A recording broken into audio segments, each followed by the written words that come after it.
Hey fight fans, I'm Sarah Davis and you're watching Fight News Now Extra.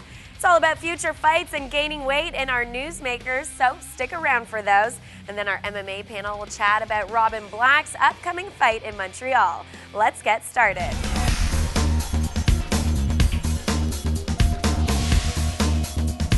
George St. Pierre's trainer Firas Zahabi recently said that Nick Diaz, above everyone else, deserves the next shot at the welterweight belt. Although GSP hasn't revealed his future fight plans, Zahabi thinks Diaz has the resume to be the best challenger. And that super fight that everyone's talking about, BJ Penn recently chimed in, saying that he thinks St. Pierre is the only one holding back. GSP has said he has unfinished business at the welterweight division before he moves up from 170. But Penn said, of course he would gain weight to face another champion like Anderson Silva. And you know who is seriously considering moving up a division? Featherweight champion Jose Aldo. Aldo will fight former lightweight champion Frankie Edgar at UFC 156 and thinks the bout will be a good gauge as to whether or not he should move up to 155. Those are the latest updates from the combat sports world. Now let's hear from our MMA panel and a big weekend for you, Robin. Yeah, I'm fighting. What's going on?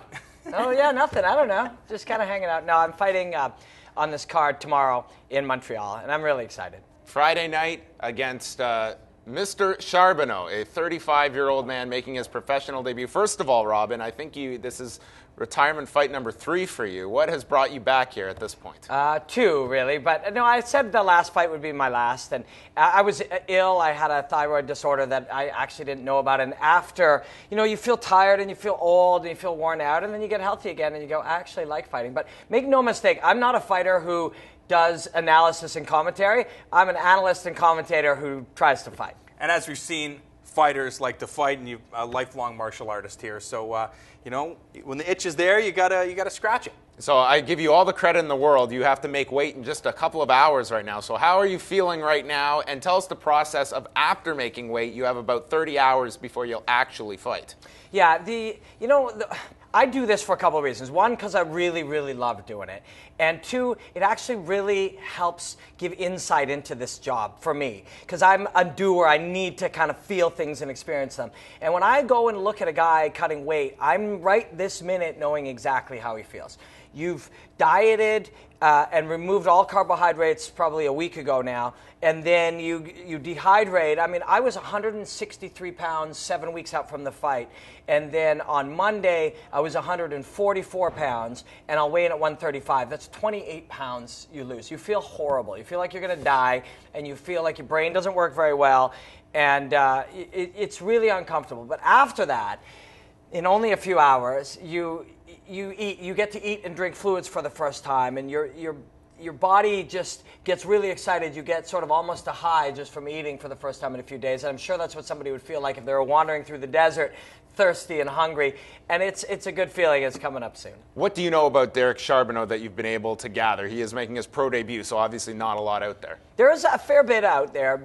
He's 35 years old. I mean, when I said I was going to maybe fight again, it was, I need a fight that I need 8 weeks' notice. I need a guy that I'm not going to beat, but I can beat. If I don't perform well, I'll lose. And if I perform really well, I'll win. And I think Derek is one of these guys. He's on about my level. He's 35, so he's about my age. He has a ton of amateur kickboxing and boxing experience as well as amateur MMA, so I could check some of that out. I think I'll be stronger in some areas, and I think there's some things I got to worry about. But it's going to be a lot of fun. By the time you get in there, you stand in front of a bunch of people in your underpants and trade punches with a man. Some of us find that really exciting. Ramdean, I won't ask for your pick on the fight, but you will be there in Montreal, and this is a card that I'm hoping TriStar, their gym is just boostering with so much talent coming out of that gym. Aiemann Zahabi also making his pro debut on this card. A lot of interesting prospects. Yeah, it's a really great card, and it's great that Robin's a part of this card, because not only is Aiemann Zahabi the younger brother of Firas Zahabi making his professional debut, you have one of TriStar's kind of blue chip prospects in Alex Garcia, a very talented fighter in his own right. His only loss coming at the hands of UFC fighter Seth Baczynski. Also on this card, you have the second professional mixed martial arts fight of Ryan Hall, one of the best jiu-jitsu practitioners in the world. So it's great the TriStar is really giving their fighters a place to shine, because you know a lot of these guys, especially Aiemann Zahabi, is going to one day fight for the Ultimate Fighting Championship. And this will be the first kickoff of TriStar promoting their own fights. And I think this is something that could really kind of catch on for them, because it's a gym that comes with so much notoriety because of the top end. And you go into that gym and you suddenly realize it, of just all the talent within this one gym. It's really incredible, Robin. You've been there many times. Well, it really is. And it's, you know, we see a number of special gyms pop up across North America. We're starting to see them in Europe and stuff. But this sort of super gym where it's undeniable how good the coaching is. It's undeniable how good their system is, and it draws more people. And the more great people it draws, the more people that want to go there. How can you not want to go train with these elite guys? I made a special point to ask to be the first fight of the night, because I want to go, get in there, kick this guy's ass, and then grab a couple beers with my buddies and watch all these fights, because it's going to be great. It should be some excellent fights. I know John Ramsey and you are looking forward to it. Anyone else besides Aiemann Zahabi, that's one, and of course Robin Black that we all have our eye on, but anyone else on this card that you personally are really looking forward to Again, seeing it live? really is the debut of Aiemann Zahabi. I've had a chance, we've seen him fight on Fight Quest here on Fight Network. We've seen him, we've heard that he was one of the best training partners in the bantamweight division, but I've watched him, you know, spar with some of the UFC's elite guys, and this guy is an absolute killer. I know sky is the limit for him. He is so talented, and he's coached very well, and when you're coached by your brother who has your best interest at heart, you know you're going to succeed. Yeah, and it's not airing Friday night, but it will be here on the Fight Network in the very near future. And of course, wishing you the best of luck, Robin. Thanks, Sarah. All right, this Sunday, there's going to be live fights on Fight Network. We have Infusion live from Slovenia for you, and that's starting at 2 p.m. Eastern Standard Time. That's this Sunday, so don't miss it. You know, live fights are the best fights.